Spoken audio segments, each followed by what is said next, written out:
There's a version of your future you stopped allowing yourself to look at. You took it out of circulation, folded it up until the edges creased, and you hid it in the back of a drawer you don't open anymore. Not because it was a bad dream, but because looking at it just hurt too much.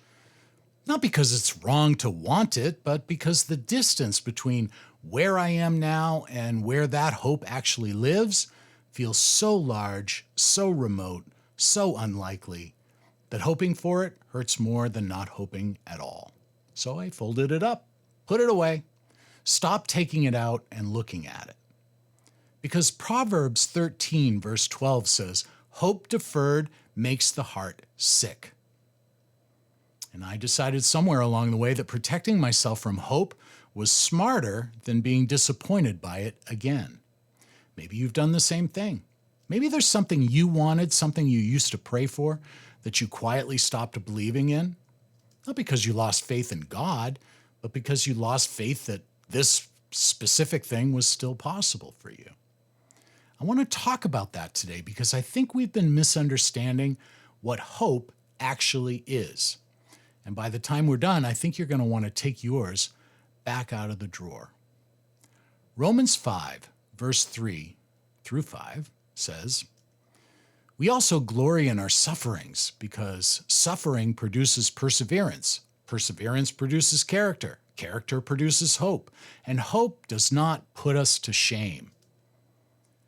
Most of us read that and get stuck on the first line. Glory in our sufferings.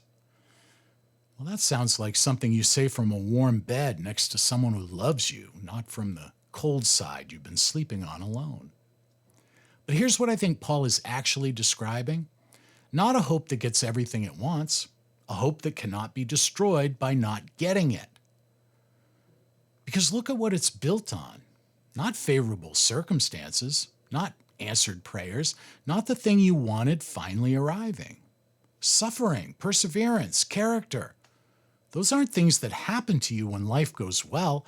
Those are the things that get formed in you when it doesn't. Which means the hope Paul is describing isn't wishful thinking. It's not crossing your fingers and bracing for disappointment. It's a confidence that's been forged in the waiting, tested by the not yet, refined by the still nothing, strengthened by every morning you got up and kept going without the thing you were hoping for. That's a different kind of hope entirely, and here's what makes it undefeatable. It doesn't depend on the outcome. The hope that grows out of suffering isn't fragile because it wasn't built on circumstances. It was built on what the waiting produced in you, and nobody can take that away. Is there a hope you've stopped allowing yourself to have? You don't have to name it specifically. Just let me know that it hit with you in the comments. I read every one. Let me tell you what's actually in my drawer. It's an old photograph. Not my best work, honestly. My parents are there, smiling, holding hands, watching the grandkids play. Pretty simple. They're at the lakeshore, and I took that picture a long time ago. And part of me has always wanted that picture to be my life.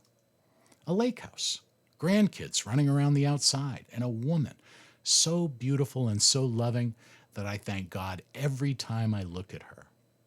That's what my hope looks like when I'm honest about it. And part of me doesn't fully believe it's still possible. But part of me hasn't quite let go of it either.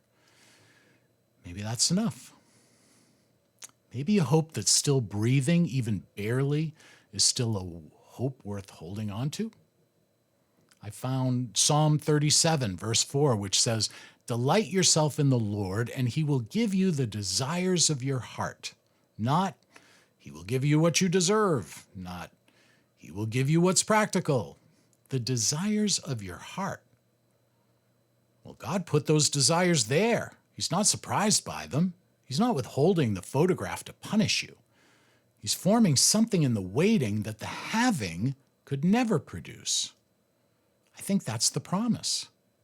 So if you have a hope you folded up and put away, a relationship you stopped believing in, a reconciliation you stopped praying for, a future you quietly decided was no longer available to you, I want to invite you to take it back out of the drawer, not because I can promise it arrives, but because the hoping itself is doing something in you that the not hoping never could. Every season of waiting that you walk through with your hope still intact, however battered, however bruised, however quietly it's burning, is producing something. Perseverance, character, a hope that cannot be shamed.